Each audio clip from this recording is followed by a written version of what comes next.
Fala pessoal, tudo bem? Como prometido, né, eu vou fazer primeiramente uma introdução, né, sobre Satã, né, o que significa Satã na Bíblia hebraica, qual é o conceito, né, a etimologia da palavra Satã. Satã, ela significa opositor, acusador e adversário, tá? Então essa é a etimologia da palavra Satã. E também possui algumas referências, né, de um arquétipo do desejo humano, inclinação para o mal. A gente vai entrar em cada livro, tá? Vou fazer uma série sobre Satã, Gênesis, livro de Jó, Zacarias. Embora não tenha a palavra Satã, a gente também vai analisar o trecho de Isaías e de Ezequiel, tá? Primeiro vamos dar umas menções aqui. A gente pode ir em Isaías 45. O que o próprio Eterno, né, segundo a narrativa, diz lá no profeta Isaías, capítulo 45, verso 7. Diz assim: Eu modelo a luz e crio as trevas, eu faço a felicidade e crio a desgraça. Sou eu, o Senhor, que faço tudo isso. Em algumas traduções, que cria o mal. Ali o contexto, é claro, não está falando que ele é um ser maligno, né? Mas sim que ele está combatendo a idolatria. Inclusive esse oráculo aqui é para Ciro, né? Ciro, que era um rei politeísta. Então aqui ele quer dizer que ele que faz tudo, né? Não existe na concepção da Bíblia hebraica dois seres, né? Um Deus do bem e um Deus do mal. Isso veio pelo zoroastrismo, né? Zoroastro era um homem que crê no Deus do bem e Deus do mal, tá? Mas isso não é uma concepção da Bíblia hebraica, tá bom? Vamos para o texto de Lameque, né? O que diz lá em Lameque 3:38? Vamos lá para o texto de Lamentações, né?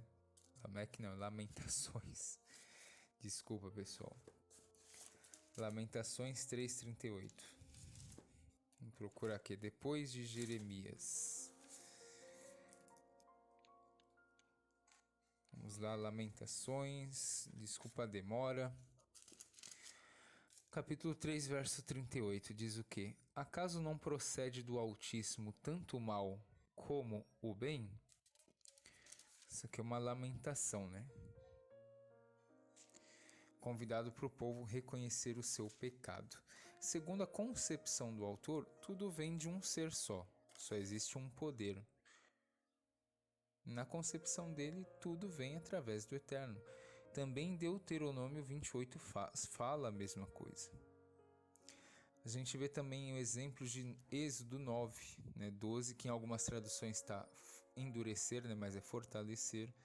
Ali não era um ser opressor que estava fazendo com que o faraó não obedecesse ao Eterno, e sim o Eterno, o próprio Eterno, fortalecendo a ideia de Faraó, até porque pelo fato ele já tinha dado várias oportunidades a Faraó continuou a insistir, né, e não deixar o povo ir para a terra deles. O Eterno apenas fortaleceu aquilo que já estava no coração de Faraó, né? Então você não vê nenhum diabo ali fazendo com que Faraó desobedecesse, né? Era a própria vontade de Faraó. Vamos a um outro texto também. Acho que é 1 Reis 22. Um texto bem interessante, onde a narrativa diz que da parte de Deus veio um espírito.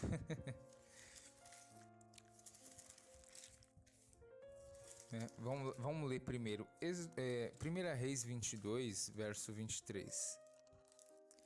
O que diz ali? 1 Reis. Eu fui para a 2 Reis. 1 Reis 22, verso 23. Diz assim: Eis que o Senhor pôs o espírito mentiroso na boca de todos estes teus profetas, e o Senhor falou o que é mal contra ti. Se fosse hoje em dia falar, é o diabo que fica mentindo, porque diabo é o pai da mentira. Olha, aqui está falando o que a narrativa? Eis que o Eterno pôs o espírito mentiroso na boca de todos estes teus profetas, e o Senhor falou o que é mal contra ti. É claro, vamos analisar o contexto, né? Aqui já vai estar falando de uma profecia contra os falsos profetas, em 1 Reis 22. Aí está ali, 1 Reis 22, 5, diz assim: Diz mais Josafá ao rei de Israel: Consulta a primeira palavra do Eterno. Então o rei de Israel ajuntou os profetas, cerca de 400 homens, e lhes disse: Irei a peleja contra Ramote Gileade, ou deixarei de ir? Que ele queria saber se ele podia pelejar, se ele ia ganhar ou não, né? Eles disseram: Sobe, porque o Senhor a entregará nas mãos do rei. Esses daqui são os falsos profetas, que estavam só falando o que ele queria ouvir. Disse, porém, Josafá: Não há aqui ainda algum profeta do Eterno para o consultarmos? Respondeu o rei de Israel a Josafá: Há um ainda, pelo qual se pode consultar o Eterno, porém eu o aborreço, porque nunca profetiza de mim o que é bom, mas somente o que é mal. Este é Micaías, né, no caso. Filho de Ilã, disse Josafá: Não fale o rei assim. Então o rei de Israel chamou um oficial e disse: Traze-me depressa Micaías, filho de Ilã. O rei de Israel e Josafá, rei de Judá, estavam assentados.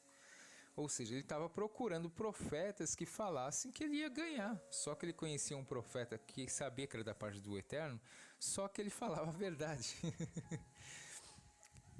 Então, assim, isso aqui é uma visão, tá? Vamos ler o texto aqui que fala que é uma visão. No verso 18 diz assim, de 1 Reis 22. Então o rei de Israel disse a Josafá: Não te disse eu que ele não profetiza a meu respeito o que é bom, mas somente o que é mal? Micaías prosseguiu: Ouve, pois, a palavra do Eterno. Vi o Senhor assentado no seu trono. Isso aqui é uma visão, pessoal. Isso aqui não é literal, tá? É uma visão. Então, quando fala vi, é sempre uma visão. Você nunca literaliza uma visão. Só pega a essência da palavra. Vamos ler a visão. Vi o Eterno assentado no seu trono e todo o exército do céu estava junto a ele. À sua direita e à sua esquerda. Perguntou o Eterno: Quem enganará a Acabe, para que suba e caia em Ramote Gileade? Ou seja, na batalha que ele estava querendo ser consultado. Um dizia desta maneira e o outro de outra. Então saiu um espírito e se apresentou diante do Senhor. E disse: Eu o enganarei. Perguntou-lhe o Eterno: Com que? Respondeu ele: Sairei e serei espírito mentiroso na boca de todos os seus profetas. Disse o Eterno: Tu o enganarás e ainda prevalecerás. Sai e faze-o assim. Eis que o Eterno pôs o espírito mentiroso na boca de todos esses teus profetas. E o Senhor falou que é mal contra ti. Ou seja, o que está querendo dizer nessa visão? Nessa visão que ia vir muitos profetas iam profetizar aquilo que ele queria escutar, só que era mentira. Né? Não é à toa que ele morre depois. Porque ele deu ouvidos, justamente aconteceu o que ele falou, ele deu ouvidos a esses falsos profetas. Então isso daqui é uma visão, tá, pessoal? Só para deixar bem explicado. Ok? Vamos para mais um texto. Vamos para Juízes também, né? 9:23. O que diz lá em Juízes? Eu nem lembro, né? Eu tenho isso daqui anotado faz tempo.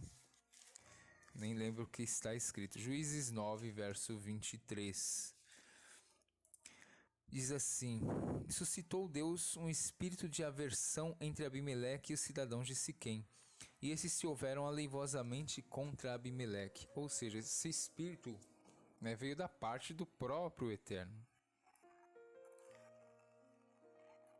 O que é esse espírito? É um vento impetuoso, é um sentimento, né, que o Eterno permitiu. Mas aqui está falando do diabo, do Satanás, do anjo caído? Não, está falando que é do próprio Eterno. Ou seja, Deus permitiu um sentimento de aversão entre Abimeleque e os cidadãos de Siquém. Aqui não está falando de nenhum ser do mal. E outro, é da parte do próprio Eterno, ou seja, da permissão dele, que houvesse esse sentimento entre eles. É isso que o texto está falando. O rei Saul também, 1 Samuel 16:14. Um espírito mau da parte do quem? Do diabo? Do anjo caído? Não, da parte do Eterno. Atormentou o rei Saul. Você vê isso em 1 Samuel 16:14. O que está escrito lá? Tendo-se retirado de Saul o espírito do Eterno, da parte deste um espírito maligno o atormentava. Ou seja, a influência do Eterno saiu dele. Mas por quê? Porque ele estava fazendo coisas erradas. Não é uma entidade que estava nele e saiu, não. Ele saiu da presença do Eterno quando ele começou a desobedecer. E da parte deste um espírito maligno, um sentimento ruim. O que? Da permissão do próprio Eterno. Ele, tá bom, você já está teimando, então vou deixar o seu próprio coração te guiar. E ele ficou atormentado. Aqui não está falando de nenhum diabo, né? E outra, vamos ler a palavra Satã, que as traduções, infelizmente, elas não trazem. Dá um exemplo aqui.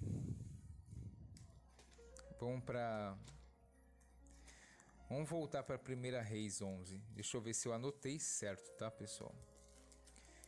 1 Reis 11 diz o quê? Vamos ver se não é o texto que a gente leu. 1 Reis 11:14. Levantou o Eterno contra Salomão um adversário, Hadad, o Edomita. Aqui poderia ser um Satanás, porque no hebraico está Satã. Se tivesse Satanás aqui, as pessoas iam espiritualizar. Olha o diabo aqui atormentando Salomão. Mas aqui, esse adversário, ele já está falando quem é, o Hadad. O Edomita. Este era da linhagem real de Edom. Então quem é o Satanás aqui? É Hadad, o Edomita. Vamos para outro. Números 22, verso 22. O que diz lá em Números? Vamos para o livro de Números, capítulo 22, verso 22. Diz assim: acendeu-se a ira de Deus, porque ele se foi, e o mensageiro do Eterno pôs-lhe no caminho por Satanás. Aqui está adversário nas traduções, mas no hebraico está Satã. Aqui está falando de quem? Do diabo, do anjo caído? Não. De um mensageiro enviado pelo próprio Deus que se pôs como adversário de Balaão. E também as narrativas de 2 Samuel 24:1 e de 1 Crônicas 21:1. A narrativa mais antiga parece que é a de Samuel. 1 Samuel 24:1 diz o quê? Fala do censo, Tendo Saul voltado de perseguir os filisteus, foi-lhe dito... Não, 1 Samuel... Não, 2 Samuel 24, desculpa. Tornou-se a ira do Eterno a acender-se contra os israelitas, ou seja, o Eterno está virado, e ele incitou a Davi contra eles, dizendo: vai, levanta o censo de Israel e de Judá. Disse, pois, o rei a Joabe, etc. e tal. Segundo a perspectiva, o autor de Samuel fala que o Eterno estava irado, E fala que era o próprio Eterno que incitou a Davi, Embora ele mesmo puna Davi depois, depois do levantamento desse censo. Já segundo a narrativa de Crônicas, o narrador de Crônicas ele tem outra ideologia. 1 Crônicas 21, verso 1 já diz assim. Vamos lá. Então Satã se levantou contra Israel e incitou a Davi a levantar o censo de Israel. O que seria esse Satã? Pode ser a própria ira do Eterno. E não um diabo, um anjo caído. Aqui está falando o texto que é um anjo caído. Não, está apenas a palavra Satã. Satã não é um nome próprio, tá? É um termo, no qual a gente já explicou no começo. Então, Satã, na concepção da Bíblia hebraica, é uma oposição, tá? Alguns também argumentam que isso sofreu influência pós-exília babilônica, né? Porém, a intenção do autor aqui pode estar falando da própria ira do Eterno e não de um ser, tá? Até porque a gente viu outras palavras, né? Satã ali e identificando quem eram esses satãs, né? No caso, o Edomita, né? No caso, o mensageiro do Eterno, tá bom? Então essa é só a introdução do que é Satã na Bíblia hebraica. Depois a gente entra no livro de Gênesis e assim por diante.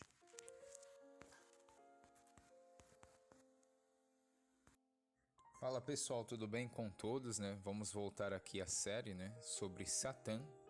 Agora a gente vai examinar o livro de Gênesis. Desde já eu vou explicar o porquê, né, eu vou dar esse tipo de explicação como um midrash, né? Porque muitos vão questionar, mas você sempre lê o texto e interpreta de uma forma histórica. Pois é, isso não é uma historicidade, né? Entre o meio acadêmico, né, tanto judaico quanto cristão, o livro de Gênesis em si, boa parte, inclusive essa de Adão e Eva, é reconhecido no meio acadêmico que não é uma realidade literal, né? Nós sabemos que a Bíblia hebraica, muitas partes dela elas são tiradas de contos mais antigos, inclusive dos sumérios, né? Todo judeu que estuda sabe disso, cristão também. Inclusive eu vou dar referências de bíblias cristãs de estudo, né? Que elas mesmo, o próprio cristianismo, se é conhecido isso. Onde existia, né, um politeísmo. Só que o judaísmo, o que eles faziam, o povo de Israel? Eles pegavam esses relatos politeístas e transformavam numa mensagem monoteísta, onde a serpente, por exemplo, também era um deus. Já o livro de Gênesis traz a serpente sendo subjugada por algo maior, ou seja, ela não é um deus, né? Ela é tratada no livro de Gênesis apenas como um bicho, é um animal. Vamos começar aqui pela Bíblia de Genebra, né? É uma Bíblia cristã, né? Todos sabem, quem tem a Bíblia de Genebra sabe que tudo isso aponta para Jesus, né? Tudo para eles é Jesus. E é interessante o comentário que ela faz da introdução do livro de Gênesis. Eu vou dar uma lida aqui, né? Inclusive, pessoal, o livro de Gênesis ele não foi escrito apenas por Moisés. Ele pode ter sido, sim, escrito uma parte por Moisés, sim. Porém, tem muitas partes sacerdotais, né? Coisas que são um período posterior, né? Inclusive fala-se também de quando começou o reinado em Israel, em Gênesis 36, ou seja, foram de pessoas posteriores aos reis de Israel, tá? Vamos lá. Do mesmo modo, Gênesis forneceu os fundamentos teológicos e éticos da Torá, o relacionamento singular entre Deus e Israel, por meio da aliança. Você vê isso em Deuteronômio 9:5. Além do mais, uma vez que os mitos da criação eram essenciais para as religiões pagãs, é natural esperar que o fundador de Israel, inclusive o relato da criação de Gênesis para opor-se a eles, né? Aí ele fala que veja as notas de Gênesis capítulo 1, verso 1 e 2, verso 3. Esse ponto de vista é corroborado pela evidência da antiguidade de Gênesis. Seus 11 primeiros capítulos apresentam muitos paralelos e diferenças propostas com os mitos do Antigo Oriente, próximo anteriores à época de Moisés e que eram certamente conhecidos por ele. Por exemplo, Enuma Elish, a epopeia, né, de Atrahasis e a 11ª tábua da epopeia de Gilgamesh, relatos mesopotâmicos da criação e do dilúvio. tá bom? Esse daqui é um comentário da Bíblia de Genebra, uma Bíblia considerada cristã, ok? Também vou tirar fotos do comentário do livro de Gênesis, né, da Bíblia Teb, para vocês verem também que concorda com isso. Fala da Mesopotâmia, né, a história babilônica da criação pelo deus Marduk, chamada de Enuma Elish, né, a versão da Mesopotâmia do dilúvio, integrada nas aventuras do herói Gilgamesh, a epopeia de Atra-Asis, né, o super sábio. Então, por que a gente vai fazer um midrash em vez de interpretar esse texto assim? Porque não é um relato evidente, né? Isso é comprovado e reconhecido tanto no meio acadêmico cristão quanto no meio acadêmico judaico, que são já relatos anteriores que foram e passaram para ser uma mensagem monoteísta, tá bom? E a intenção do livro de Gênesis não é estar preocupado de como as coisas foram criadas, e sim por quem, né? Quer dizer que é apenas por um único ser, né? Então essa é a preocupação dos autores, né, do livro Bereshit, né, no princípio, ok? Então essa aqui é só uma pequena introdução, né, para que todos já saibam como é tratado aqui esse assunto no livro de Gênesis. Vou também tirar fotos e comentários e postar juntamente com os áudios.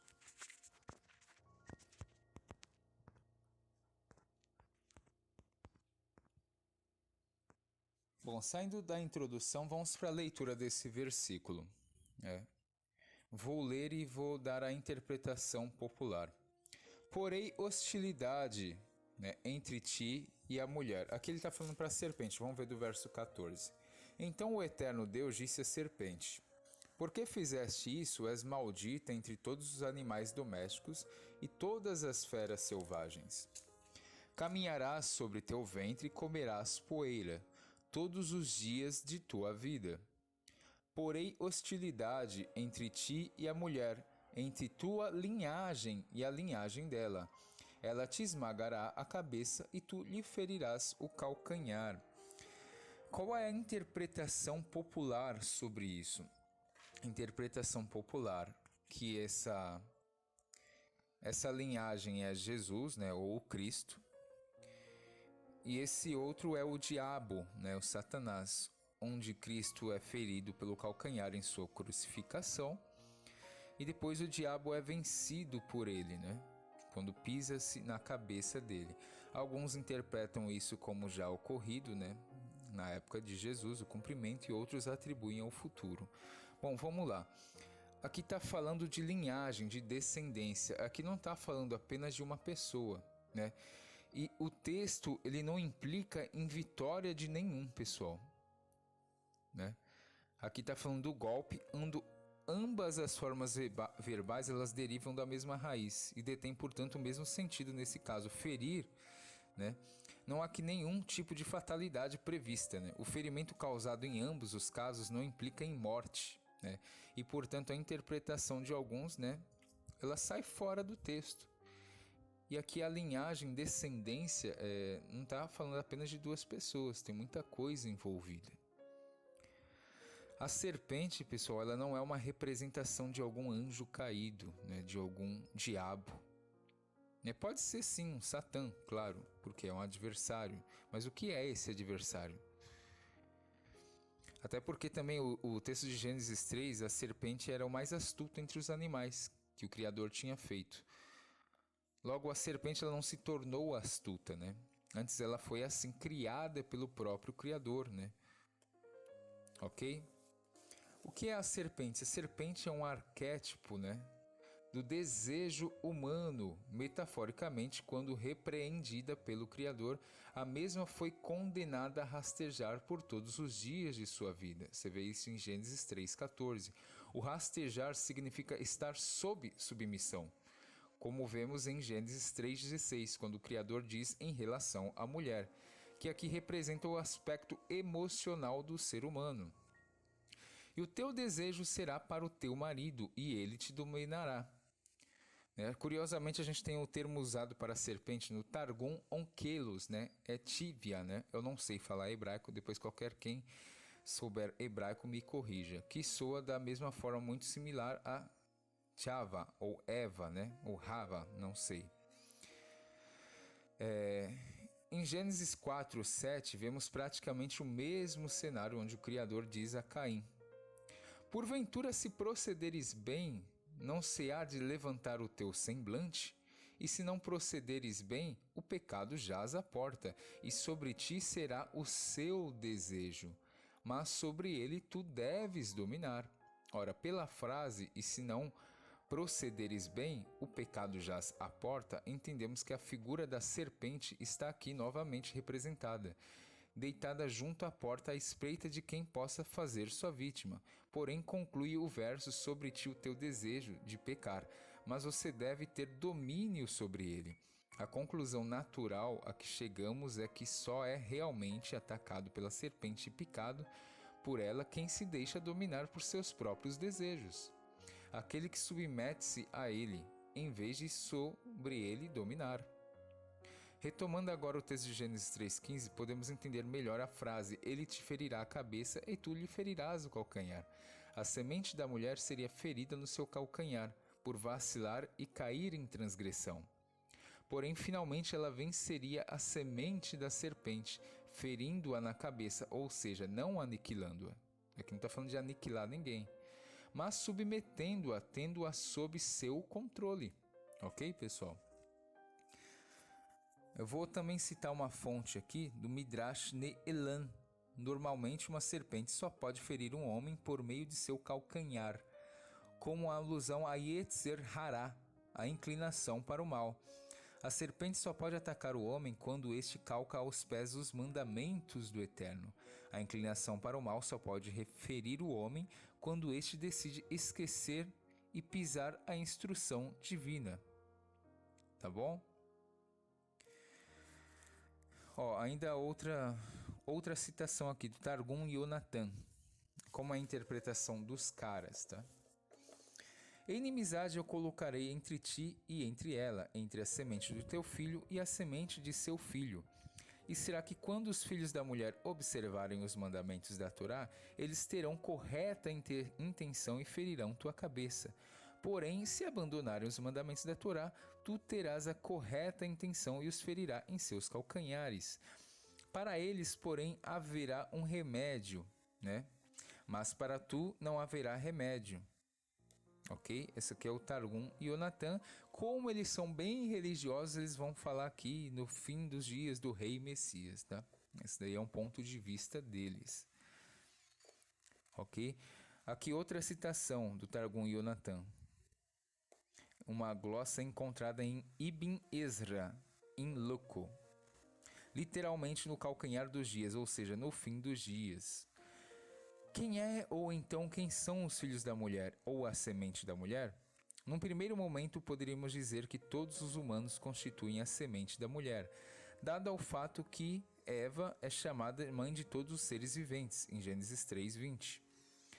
Eva é o arquétipo do emocional humano e todos nós somos gerados ou somos frutos de emoções, e o desejo é a força matriz de toda a criação, seja ele orientado para o bem ou para o mal. Tá bom? Na continuação do relato do Gênesis, porém, essa semente da mulher vai sendo mais claramente identificada, mais depurada. A luta entre as sementes da mulher e da serpente concentra-se primariamente no aspecto de obedecer ou não os mandamentos do Criador, e há um notável refino desse conceito que passa por Sete, né, o terceiro filho de Adão e Eva, e chega a Enos, né, por meio de quem primeiramente invocou-se o nome do Eterno, em Gênesis 4:26. A partir de Enos chegamos a Noé e Sem. Em Gênesis 5:32, Noé achou graça aos olhos do Eterno e foi chamado de homem justo. Gênesis 6:8-9. Da linhagem de Sem, chegamos a Abrão, seu filho Isaque e seu neto Jacó, os pais do povo israelita. Foi exatamente com Jacó, neto de Abraão, que um evento muito interessante ocorreu. Jacó lutou com um mensageiro, conforme Gênesis 32, 24. No Midrash Bereshit Rabbah, né? Rama Ben R. Hanina diz que esse anjo era Samael, né? O anjo protetor de Esaú, que também é tido como o patrono do império, né? Aí eles colocam aqui Império Romano, né? Que é a opinião deles. Quem conhece a passagem lembra que o mensageiro deslocou a juntura da coxa de Jacov, em Gênesis 32, 25, fazendo-o manquejar. Desde então, porém, mesmo assim, o mensageiro declarou a vitória de Jacov, mudando seu nome e dizendo: Então disse, não te chamarás mais Jacov, mas Israel, porque tens lutado com Deus e com os homens e tens prevalecido. Certo? Vamos ler uma coisa interessante aqui, ó. Na batalha entre as duas sementes. A semente da serpente feriria a semente da mulher no calcanhar. E o termo calcanhar em hebraico é akev, cuja raiz o nome Yaakov também compartilha. Ele te ferirá a cabeça e tu lhe ferirás o calcanhar. Porém, o golpe desferido contra a semente da serpente, Esaú ou Edom, seria algo que faria com que a mesma fosse calcada aos pés. Yaakov aprendeu a subjugar seu desejo, a exercer o domínio sobre ele, a educar sua inclinação para o mal, Yetzer Hará. Saiu-se vitorioso, como pronunciado em Gênesis 3,15, tendo em vista que o golpe que seria desferido contra a semente da serpente seria na cabeça, que é a parte vital. A lição aprendida foi: porventura, se procederes bem, não se há de levantar o teu semblante? Se não procederes bem, o pecado jaz à porta, e sobre ti será o seu desejo, mas sobre ele tu deves dominar. Gênesis 4, 7. Yaakov aprendeu a dominá-lo e recebeu o nome Israel, o que luta com Elohim, com Deus, e os homens e prevalece. Daquela experiência saiu um homem vitorioso, transformado, digno e com um outro nome que deixava transparecer seu novo caráter, tá bom? E também existem outras interpretações, né? Onde a gente sabe que descendência é coletivo, né? Essa ferirá a cabeça e tu ferirás os calcanhar. Descendência zerá, né? Um singular coletivo e não uma única pessoa, tá, pessoal? E alguns interpretam como as nações também inimigas do povo de Israel, né? Porque as nações inimigas são sempre, nas visões, tidas como animais, né? Inclusive Ezequiel 38 também usa essa linguagem, né? Em Ezequiel 38, que é Rosh, né? O cabeça. A mulher ali simbolizada como Israel. A semente quer dizer sêmen, né? Descendente. Ferir a cabeça, você também encontra isso em Ezequiel 38.